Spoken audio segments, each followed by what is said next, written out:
Okay, so we have been asked this question so many times. How do we do TikToks? I guess that's what you call it, TikToks, in a public setting. And I can think of so many situations where we dealt with that. Like, there was this one time when we went hiking and we didn't exactly block the path, but remember that when we were doing that one last sound, Right. like we created it as our own sound. And this one girl, she's probably around 10 or 11, and she was yelling out to her mom. She said, "Mom, hurry up because they're doing TikTok."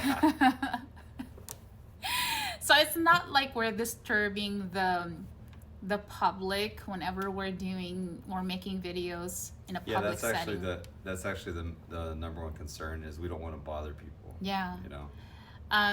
As much as possible, we do takes like pretty much just one take, and then if we don't like it where we were filming one, then we move to a different spot because we don't want to keep on retaking in one spot. Like, say for example, like when we're at Costco, if it doesn't work out on that aisle, then we move to a different aisle. Right. Or sometimes he gets really irritated because I would just give up because I'm always thinking of other people's time. And I guess that's when my whole love language comes in, spending Right. quality time. I mean, it's kind of like related to that. I value people's time. So when they're like out shopping, like in a normal day at Costco, I don't want them like moving around us because we're filming. Like our go yeah. ahead. Yeah. Sometimes it's almost like it's like a magnet where people will see that we're Yeah. filming. It's like they're like acting like they're just So- standing in the back like. It's really crazy, you guys. So, some people literally will follow us around. That happens so many times at Costco. And eventually they will ask questions like, "Hey, are you a TikToker?" Or there are also some instances, and this has been happening recently. Like, people would look at us like that look on their face, like, I've seen them. Like, they look so familiar, but I can't figure out where and why. Yeah, it could be like an energy that we're putting out, and then people are just like kind of like drawn to the scene. I don't know, maybe. Maybe, but the main thing is we want to answer that whole question, like how do we do TikTok videos in a public setting.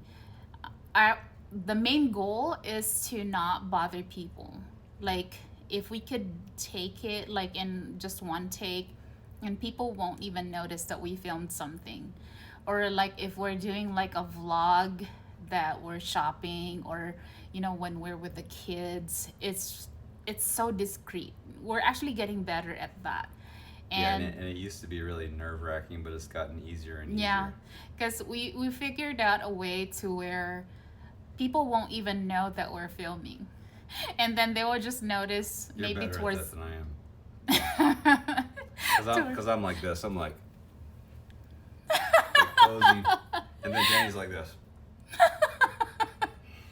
It's like I tell him, it's like, for me it's like point and click, and he's like, I'm like, Greg, don't be too obvious, because then whenever he does that, then that's when people start like following us. Like, they always want to be like on the background. Like, say for example, if we're also doing like a skit inside a restaurant, some staff would literally like walk back and forth, and then we would do like a few takes, and we're just like, okay, it's not like it showed their face, so it's fine. Another thing too is that when we're filming in public, like say for example, if it's like a vlog, you guys will actually notice that it would be like zoomed in and out, because when I edit the videos, I really do my best to make it so not too many people will be seen on that video, especially when it comes to kids, because with me and Greg, we have 4 kids. We also want to consider of the parents that they're just like doing their own thing, and all of a sudden they're going to be part of the video. I'm thinking of that situation as like with us. Like, if some people took random videos and then all of a sudden our kids are there, I wouldn't be too happy with that. So I'm respecting that whole concept, especially when it comes to kids. Yes, and then if something goes viral, we don't want. Yeah. We just don't want to have other people in the background if we don't. It could cause issues, definitely. Okay, so for the first time, since you mentioned that, there was this. When was this? Like last year? Is that the Costco? Yeah. So a company, we actually ended up signing a contract with them. One of the conflict of that contract was that we have to go look for those people, those faces that were on that video to get a consent. And that was like a skit that we did at Costco. There's no way. Yeah, there's no way we can track those people. Yeah. And it's almost like you have to, if you're gonna do that, you have to like get everyone around you, like look at the video, and then actually right then and there get their consent. I don't think that's feasible. I don't know. Like for you big TikTokers, like big vloggers out there, like what can you say about this? Like how do you guys go around that? Like how do you do it? And another question that I want to know too is how do you guys get away with the copyright not Like the background violation? music.